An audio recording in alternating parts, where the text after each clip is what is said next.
The New Orleans Pelicans are flying under the radar as one of the most exciting young cores in the NBA. Off the back of a successful 2022 season, the Pelicans will now bring back Zion Williamson to this exciting core and look to push towards another successful season. The Pelicans made very little changes to their roster in this offseason. They added Dyson Daniels in the draft with pick 8, whilst losing Tony Snell, Gary Clark, and Jared Harper. This leaves their roster in the same conversation with the Celtics and Clippers as the deepest team in the NBA. Their roster includes Zion Williamson, CJ McCollum, Brandon Ingram, Jonas Valanciunas, Devontae Graham, Larry Nance, Jackson Hayes, Dyson Daniels, Trey Murphy, Herb Jones, and Jose Alvarado is their main rotation. That is as deep a team as there is. Their projected starting lineup includes CJ McCollum at the 1, who was very influential in changing this team's fortunes when moving there last season, Herb Jones at the 2, Brandon Ingram at the 3, Zion Williamson at the 4, and Jonas Valanciunas at the 5. I think Jonas Valanciunas and Zion will start together because Jackson Hayes and Jonas started together last season in the playoffs, which I think was warming the team up to this two big lineup where Zion and Jonas hopefully can fit well together. As the rest of the NBA world is, I'm very excited to see Zion Williamson have a bounce back season. At just 21 years old, he's already averaged 27 and 7 in a season on 61% from the field.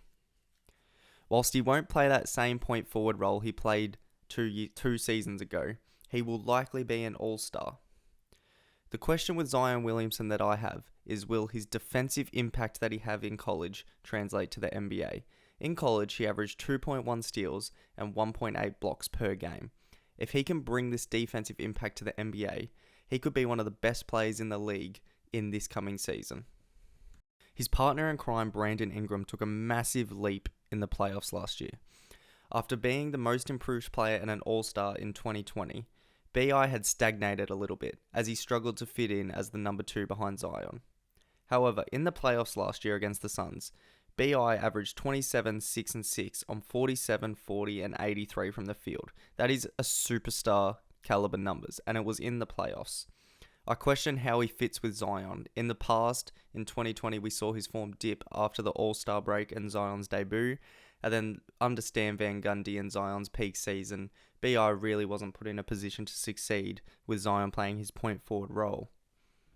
However, as he nears his 25th birthday, I believe Brandon Ingram and Zion Williamson will make up the best young duo in the NBA in this upcoming season and will be an absolute force pushing the Pelicans up the rankings in the Western Conference. This young duo will have the perfect running mate in CJ McCollum to bring them leadership and also stellar backcourt play. CJ thrived after moving to the Pelicans last year and moving to the point guard position, averaging 24 and 6 since moving squads. He rounds out a great big 3 and looks set to push up the Western Conference rankings on not only the back of this big 3, but the great depth they have behind them. Herb Jones has unlimited defensive potential and is already elite on that end.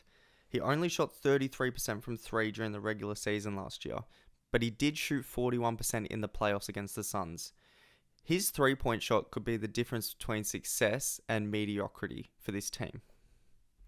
If Herb Jones is able to not be an offensive liability and push up towards 30 minutes per night, he will be an all-NBA first-team defender and will be one of the best perimeter defenders in the NBA alongside Drew Holiday and Marcus Smart. Trey Murphy has shown great potential as a big wing who can shoot the ball at 6'9".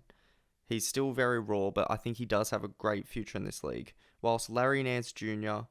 and Jackson Hayes will provide great big man depth off the bench for the Pelicans behind Jonas Valanciunas and Zion.